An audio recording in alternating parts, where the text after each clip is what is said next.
Cold স্টোরেজে ভাড়া বৃদ্ধির প্রতিবাদে রাজশাহীর মোহনপুরের রাস্তায় আলু ফেলে প্রতিবাদ ও বিক্ষোভ মিছিল করেছে কৃষকরা।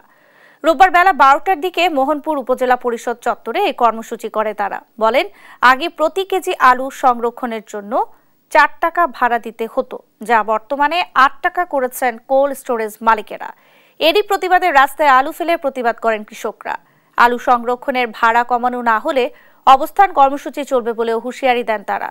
প্রায় 1000 কৃষক অংশ নেয় এই আন্দোলনে।